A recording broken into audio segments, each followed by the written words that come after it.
Good morning and happy Molina Monday. Ladies and gentlemen, it is over. It's done. Okay? The housing crash, as you know it, just had a gun put to its head. And yes, the government pulled the trigger. But before we get started, I just wanted to make it very clear that my intention is to add so much value in this video that I earn your business, okay? That's why I spend my entire weekend making these videos, because I want to be your lender. So if we're not working together already, give me a call at 561-801-0260. Number one lender in Palm Beach County for 2021, voted by the Palm Beach Post. 7-day loan commitments, 7-day appraisals, closing in 2 weeks or less. Hit me up now for the moment you've all been waiting for. Let's get started.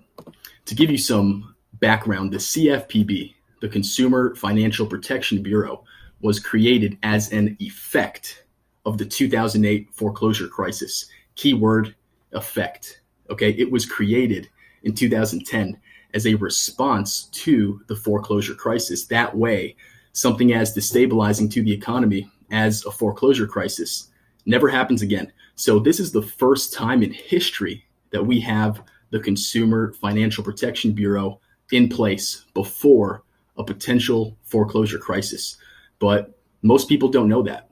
So for the first time ever, the CFPB released what's called the final rule on the protections for borrowers affected by the COVID-19 emergency under the Real Estate Settlement Procedures Act. And it becomes effective on August 31st, 2021. It's a 208-page document that I read on your behalf so that you don't have to, okay? I deserve some referrals just for that. 561-801-0260. By the way, they publicly tweeted about it for the first time just 2 days ago. To summarize, what you need to know is that they made some bold statements about why they are doing this. They started with this announcement. As the nation shifts from the COVID-19 emergency to the economic recovery, we cannot be complacent about the dangers we still face, said CFPB Acting Director David Uiho. An unchecked wave of foreclosures would drain billions of dollars in wealth from the Black and Hispanic communities hardest hit by the pandemic and still recovering from the impact of the Great Recession just over a decade ago. An unchecked wave of foreclosures would also risk destabilizing the housing market for all consumers. We are giving homeowners the time and opportunity to make informed decisions about the best course of action for them and their families, whether that is seeking a loan modification or selling their home. And we are giving mortgage servicers the flexibility they need to serve homeowners with dignity while managing an unprecedented volume of borrowers seeking assistance.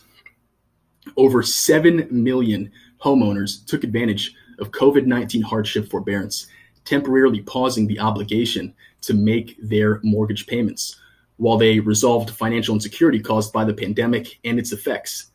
Today, just over 2 million homeowners are still in forbearance, but most of those are projected to be in forbearance for more than a year.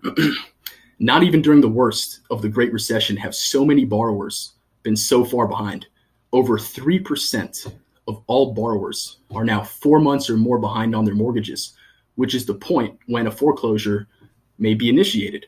Once the federal foreclosure moratorium lifts, these homeowners are at risk of having foreclosures started as soon as they exit forbearance, with at least 900,000 homeowners projected to exit forbearance between now and the end of the year. Okay, that is a direct quote from the director of the CFPB. He then goes into their plan for a smooth and orderly transition. Today's new rules will require servicers to redouble their efforts to work to prevent avoidable foreclosures. Now, in short, based on everything I read, there's 3 options that borrowers have starting August 31st, 2021 and ending January 1st, 2022. Number 1, resume regular mortgage payments. Servicers can move a borrower's missed payment to the end of the mortgage, commonly called deferral, which is essentially a second lien on the property that you just have to pay back in the future when you sell the home or refinance. Number 2, lower their monthly mortgage payments, which we will discuss momentarily. And number 3, sell their homes. Now, here is where things start to get really crazy. And when I say crazy, I mean this is something that has never been done or even thought of in the history of mortgages. All right, check this out. When it comes to either deferral or modification, the CFPB states that the program must do these 6 things.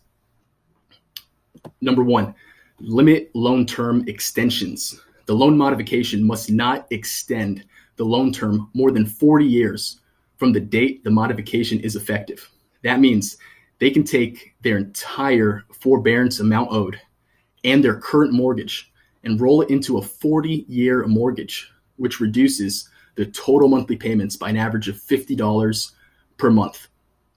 Number 2, limit periodic payment increases. The loan modification must not increase the borrower's monthly principal and interest payment beyond the amount that was required prior to the modification. So the new payment has to be lower than it was previously.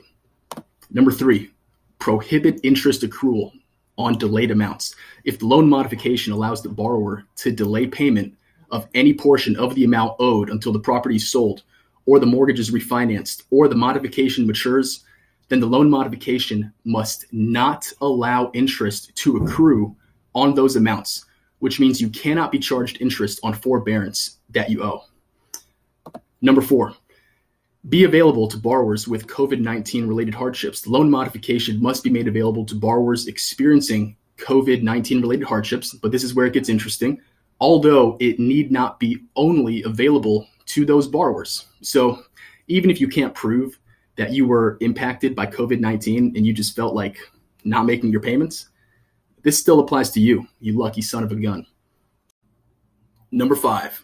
Now, in my opinion, this is the quarterback right here. This is the president. This is the king. This is the most important rule of the final rule. Drum roll, please. Number 5, it must end any pre-existing delinquency. Okay, the loan modification must end any pre-existing delinquency when the borrower accepts the modification offer. If a trial period applies, the loan modification must be designed to end any pre-existing delinquency when the borrower satisfactorily completes any trial period requirements and accepts the permanent loan modification. Okay, what this means is that you just stop paying your mortgage for 18 months and also hit the jackpot at the same time. Now, you might be thinking to yourself, is this a dream? No, this is real life starting August 31st. Number 6, last but not least, this one is also huge, okay? It must not include certain fees. The servicer must not charge fees in connection with the loan modification and must promptly waive certain existing fees the borrower owes, such as late fees, penalties, or stop payment fees that were incurred on or after March 1st, 2020. Okay, so if your servicer warned of late fees, the government just took out a big old stick of Mr. Clean and wiped them all away. Okay. In case you're in a state of shock right now, like I was this weekend, go back and listen to number 5 and number 6 again. An end to all pre-existing delinquency and no fees. Just remember, if you know anybody that needs this, the applicable statute of limitations will expire before January 1st, 2022. All right, that's what they say, but knowing the government with anything relating to forbearance in COVID-19, the statute of limitations could get extended, but don't hold a gun to my head for that one. Now, a lot of you have been asking me to elaborate on my opinion of this, which is what my next video will be all about. But based upon all my research so far, all you need to do is remember one thing, okay? My phone number. If you are a realtor and you have a client that needs to get pre-approved or refinance, give me a call at 561-801 0260. Do not forget to kick ass. Have an amazing Molina Monday. Molina out.